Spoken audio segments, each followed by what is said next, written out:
పోండమ్మా.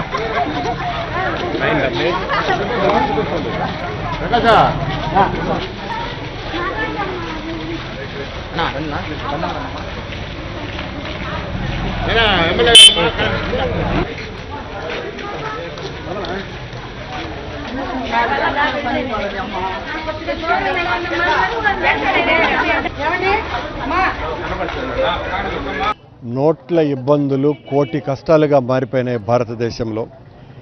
ప్రతి ఇంటిలోనూ కూడా నోటు దెబ్బ తగలనటువంటి మనిషే లేకుండా పోయారు. నోటు భారతదేశపు మానవుడితో చెలగాటమాడింది. ఒక్క ధనికుల కుటుంబాలను తప్ప మిగతా అన్ని కుటుంబాలలో భూకంపాన్ని సృష్టించింది. ప్రతి ఒక్కరి జీవితాల్లోనూ వ్యతలు నింపింది.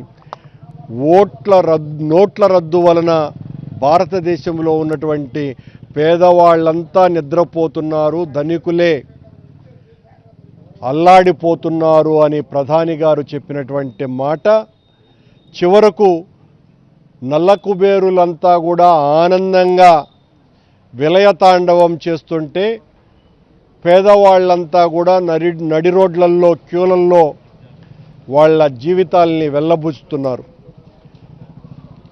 ఎక్కడ చూసినా 2000 రూపాయల నోట్ల కట్టలు అనకొండల మాదిరిగా బయటపడుతున్నాయి. అది ఇన్కమ్ ట్యాక్స్ వాళ్ళు రైడ్లు చేస్తే పాముల పుట్టల్లో నాగుపాముల్లాగా బుసలు కొడుతున్నాయి. ఒకరి దగ్గర 20 కోట్లు, 30 కోట్లు, 40 కోట్లు ఎక్కడ పడితే అక్కడ. ఈ దేశంలో ఐటీ అధికారులు ఉన్నటువంటిది చాలా తక్కువ.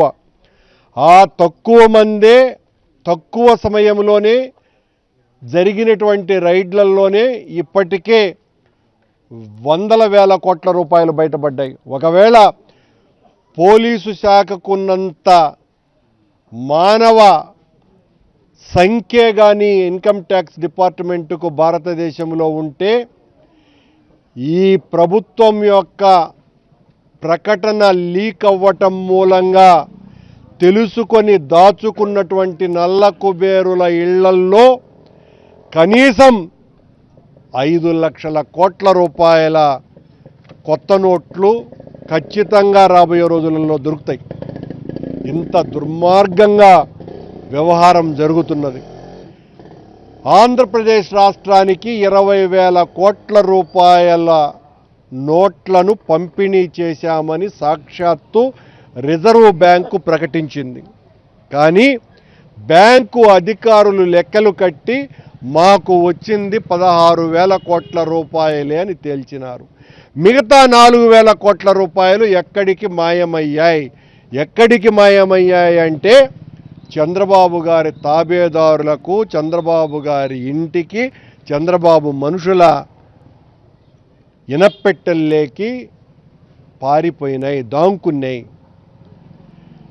4,000 కోట్ల రూపాయలు ఎలా మాయమయ్యాయి? ఈయనేమో నగదు రహిత వ్యవహారాలను చక్కదిద్దేదానికి మళ్ళా కమిటీకి అధ్యక్షుడు. గజ దొంగకు దొంగతనం ఎట్ట చేయకుండా కాపాడాలనే దానికి అధ్యక్షుడిగా నియమించినారండి. ఈ గజ దొంగే మొత్తం ఓట్ల రద్దును నేను కోరినానని ముందే తెలుసుకొని రాజధాని చుట్టుపక్కల 1,00,000 కోట్ల రూపాయలకు పైగా పొలాలన్నీ కూడా వీళ్ళ కుటుంబము, వీళ్ళ మంత్రివర్గము, వీళ్ళ తాబేదారులు కొనేసి వాళ్ళ దగ్గర ఉన్నటువంటి నల్లధనాన్నంతా శ్వేతనాగును చేసుకున్నారు, తెల్లధనంగా మార్చుకున్నారు.